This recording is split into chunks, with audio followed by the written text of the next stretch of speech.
Gotoh, perusahaan yang mengantarkan pendirinya, Nadiem Makarim, menjadi Menteri Pendidikan, akhirnya nggak tahan. Pengeluarannya yang terlalu besar membuatnya sesak napas. PHK 1.300 karyawan pun jadi pilihan. Tentu PHK tidak hanya terjadi di Gotoh, perusahaan gabungan Gojek dan Tokopedia, tapi juga banyak di perusahaan lain, terutama startup.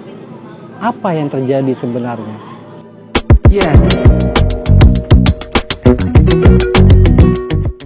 Selain di Gotoh, di Ruangguru juga terjadi.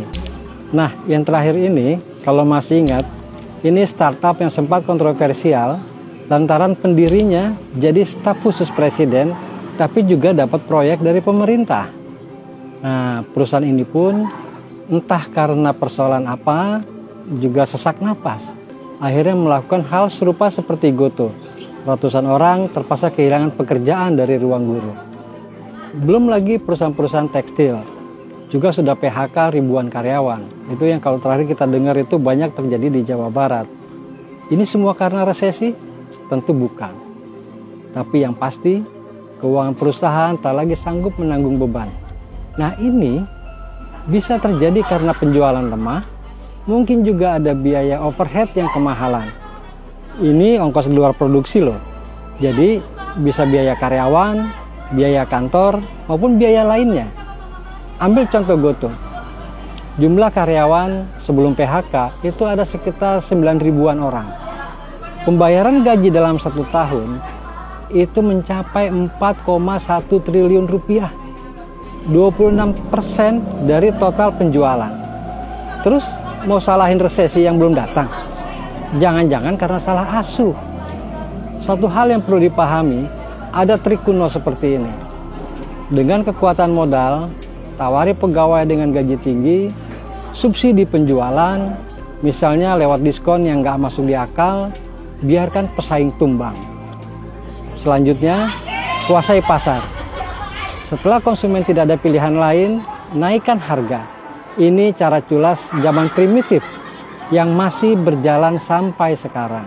Jadi kalau masih ada yang berbicara investasi atau inovasi, tapi masih melakukan cara primitif dalam bisnis, suruh ngomong dengan daun aja lah.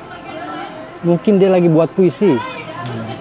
Jadi apapun, jadi terlepas dari alasan yang disampaikan di permukaan oleh para perusahaan yang melakukan PHK, yang pasti apa yang harus kita persiapkan jika peristiwa itu atau musibah itu datang pada diri kita. Nah, ini jauh lebih penting kita menyiapkan ke depan, karena jangan lama-lama kita terlena gitu ya. Pertama, tentu saja pastikan semua hak kita terpenuhi sesuai peraturan perundang-undangan, dari pesangon atau bonus kalau ada. Nah, setelah kita memperoleh seluruh hak kita itu sambil berjalan, karena biasanya prosesnya tidak cepat, itu definisikan kompetensi atau keahlian yang kita miliki dengan cara yang lebih simpel. Artinya simpel itu mudah disampaikan dan mudah dimengerti oleh orang. Dan tak kalah pentingnya, tunjukkan bahwa kompetensi kita itu adalah penting bagi orang lain gitu, atau bagi industri. Nah, kalau sudah seperti itu, ada dua pilihan. Bisa bekerja sendiri, produksi sendiri, atau bisa juga bekerja lagi di perusahaan lain dengan cara melamar tentunya. Tapi satu hal yang lebih penting adalah yang kita lakukan, silaturahmi. Silaturahmi ini adalah bahasa kultural kita ya. Sebenarnya adalah dari silaturahmi itu adalah engagement dengan networking. Jadi kira-kira yang kerennya seperti itu. Karena silaturahmi ini adalah kunci.